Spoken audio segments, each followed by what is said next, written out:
Olá, muito bom dia a você que nos acompanha. Vem comigo conferir as principais notícias da igreja. Está no ar o Aparecida Interessa ao Brasil. E é uma alegria ter mais uma vez a sua companhia nessa terça-feira. E a gente já começa falando sobre o 48º Congresso Brasileiro de Teologia Moral, que reuniu especialistas e religiosos para celebrar os 60 anos do encerramento do Concílio Vaticano II. E este evento importante da Igreja Católica trouxe mudanças e reflexões profundas e a gente vai acompanhar agora um pouco do que foi discutido.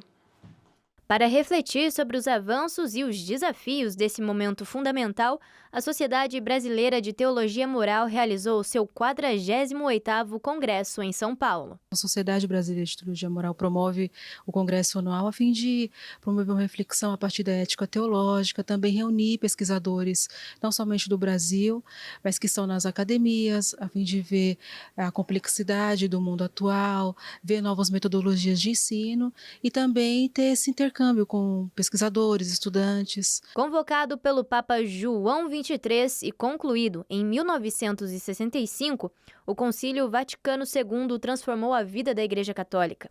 Suas constituições e documentos deram um novo fôlego pastoral e missionário, trazendo uma visão renovada sobre a dignidade humana, a relação com o mundo e o diálogo com outras culturas e religiões.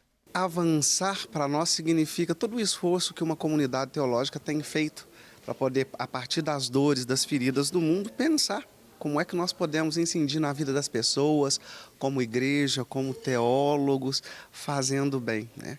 Creio que a teologia não é o puro exercício intelectual, a teologia moral não é o puro exercício intelectual, mas ela vai além. Por quê? Ela é sobre pessoas, ela trata da vida das pessoas, seus hábitos, seus costumes, sua história e como nós podemos ver isso à luz da fé. O Papa Francisco já destacava que o concílio é a bússola segura para a igreja do nosso tempo. E, segundo o Santo Padre, retornar a este momento é redescobrir a ação do Espírito Santo que renovou o rosto da igreja. Que nós percebemos, a partir desse congresso, que o Papa Francisco, com maestria, o fez. E o Papa Leão XIV agora, num dos seus pronunciamentos iniciais, ele disse que a alegria do Evangelho era um texto que atualizava as orientações pastorais do Concílio Vaticano II. Então, é louvável e importante que em todas as igrejas particulares do Brasil nós tenhamos essa preocupação de tornar os ensinamentos do Concílio Vaticano II atualizados. Claro que ali nós temos as balizas. Muitas coisas mudaram, nós estamos vivendo uma época de mudanças e uma mudança de época, como a Aparecida também nos ensinou. E o Papa Francisco, com frequência, em vários dos seus pronunciamentos, nos dizia isso: nós estamos vivendo uma nova época. E o Papa Leão XIV, no início, e por sinal escolheu o seu nome, dizendo que o tema da inteligência artificial, assim como no período da Revolução Industrial, representa uma nova revolução paradigmática e para o homem contemporâneo. Olha só, E você aí de casa que gosta de aprender com a Aparecida Interessa ao Brasil, todo esse trabalho da Rede Aparecida de Comunicação só acontece graças à família dos devotos. Então, muito obrigada pelo seu sim, por fazer parte também dessa obra de evangelização. E quem acompanha o programa sabe que terça-feira é dia de conferir os destaques da família redentorista.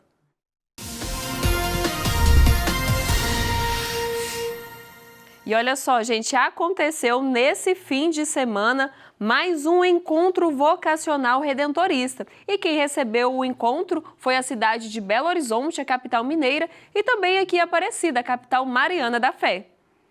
Na Casa de Retiro São José, em Minas Gerais, e no Seminário Santo Afonso, em São Paulo, o carisma redentorista se faz presença viva. Entre orações, partilhas e momentos de convivência, os jovens descobriram que vocação é também escuta atenta, abertura de coração e confiança naquele que chama.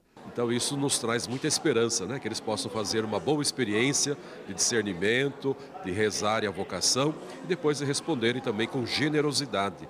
Então acredito que seja um passo muito decisivo, importante.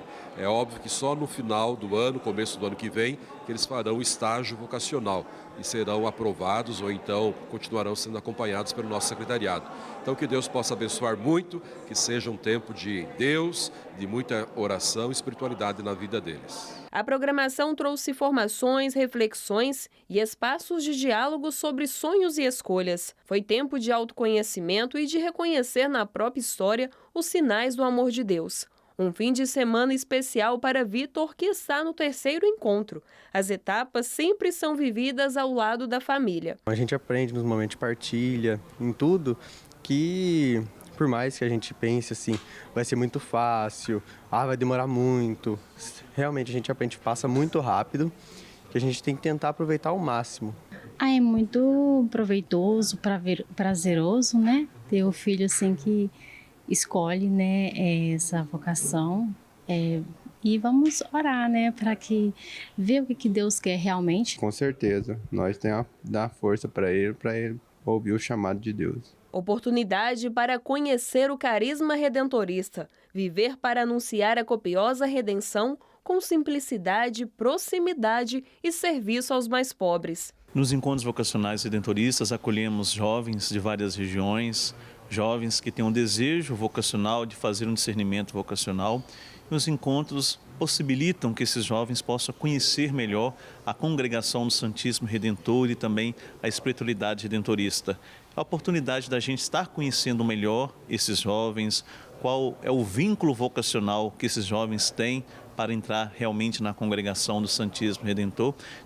Podemos dizer que é esta oportunidade de ampliar essa visão vocacional e ter também mais consistência nesse desejo. Entre os temas está o Ano Geraldino. Em 2025, a família redentorista celebra os 300 anos do aniversário de nascimento de São Geraldo Magela, o santo redentorista conhecido por sua vida de humildade, pureza e profunda confiança em Deus. A gente deve se inspirar em São Geraldo a sua humildade, né, o seu trabalho, a sua disponibilidade, né, o seu sim convincente para Deus, né? Acho que a gente vendo esses meninos participar do encontro vocacional, eles têm esse desejo também de se colocar a serviço de Deus, né, dando uma resposta clara, assim como São Geraldo também, ouvindo o chamado de Deus, respondeu com amor, né, o chamado do Senhor, né? Então acho que isso é muito importante para eles, né, e para nós também, né? Assim como esse caminho que percorremos, a caminhada vocacional também é feita de passos. Cada jovem é chamado a discernir, persistir e escutar a voz de Deus para descobrir a missão que ele tem para a sua vida. Os jovens participam do encontro vocacional porque eles sentem uma inquietação muito grande no coração e procuram, através do encontro, clarear e até mesmo aquietar o coração, né? A vontade pessoal indo de encontro com a vontade divina, porque vocação é justamente isso, é o encontro de duas vontades, a de Deus que chama e a nossa que respondemos a esse chamado.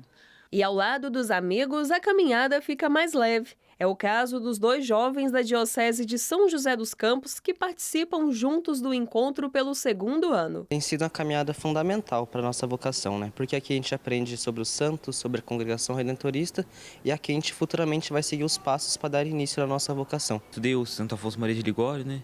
De São Geraldo. São Geraldo eu já conheci muito antes dele, mas não sabia que ele era um santo redentorista. O encontro foi marcado por esperança e entrega, e mesmo diante das dúvidas, muitos jovens tiveram a coragem de dizer o seu sim, apresentando-se diante de Deus com o coração disponível.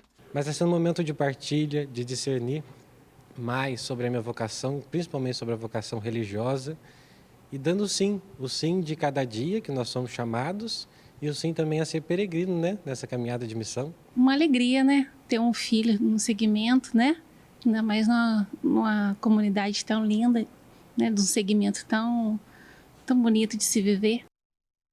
Que Nossa Senhora Aparecida interceda pela caminhada e discernimento de todos esses jovens. E, gente, entre os dias 17 e 20 de agosto, mais de 90 bispos da Amazônia se reuniram em Bogotá, na Colômbia, para refletir sobre os desafios pastorais, sociais e ambientais da região. Representantes de 76 circunscrições eclesiásticas, líderes indígenas, religiosos e leigos participaram do encontro, organizado pelo CELAM e pela CIAMA. Durante os debates foram reforçados compromissos com a sinodalidade, a defesa dos povos originários e o cuidado da Amazônia, considerada um território decisivo para o planeta. Nós trabalhamos a questão da CIAMA, da Conferência Episcopal da Pan-Amazônia, trabalhamos a questão da sinodalidade. Foi um tempo de escuta, de diálogo, de busca de unidade, de comunhão, de colegialidade da nossa Conferência da Amazônia. Um momento muito importante com a participação de mais de 100 bispos, representando toda a Amazônia, de todos os países da Amazônia. E foi um momento de sinodalidade, onde afirmamos o valor de dar continuidade ao sínodo para a Amazônia. Um encontro muito importante sobre a sinodalidade, caminhar juntos para que possamos viver melhor o Evangelho, a Palavra de Deus, e assim por diante, e espalhar a boa notícia do Evangelho para todas as pessoas. Nesses dias estamos discutindo como podemos fazer ações mais em conjunto para que a nossa Igreja da Amazônia caminhe, conforme está sendo dito, no caminho sinodal, todos juntos, buscando implantar e ajudar no crescimento do reino de Deus. E ainda falando, sobre uma igreja participativa, a Caritas Brasileira lançou um documento com proposta para a Conferência das Nações Unidas sobre Mudanças Climáticas, a COP30, que acontece em novembro aqui no Brasil. Mas para falar um pouco mais sobre este documento que foi discutido, nós conversamos agora com o Lucas Dávila, ele que é assessor nacional da Caritas Brasileira, não é isso? Lucas, bom dia. Obrigada por sua participação. E eu já quero que você conte um pouco para a gente, do que foi abordado neste documento. Bom dia, saudações a todos e todas. Bem, nesse documento a gente articula propostas tanto para o governo brasileiro, mas também para outros governos aí pelo mundo, no que a gente acredita que é essencial para essa transformação desse sistema mundo, de modo que que haja uma maior convivência, com a casa comum. Então, algumas das propostas que a gente articula são o reconhecimento da dívida ecológica dos países e o cancelamento das dívidas injustas, também o reconhecimento das perdas e danos imateriais, um olhar sobre a migração climática como uma pauta nacional e internacional, programas de convivência com os biomas no centro da pauta de adaptação climática, sobre a mitigação, um olhar integrado com direitos humanos e direitos da natureza, transição energética, principalmente uma que não viole os territórios e, por fim, a agroecologia no centro dos debates e políticas, ações sobre sistemas alimentares. E, Lucas, a partir da criação desse documento, desse trabalho, o que fazer daqui para frente? Quais são os frutos que vocês buscam colher através dessa iniciativa?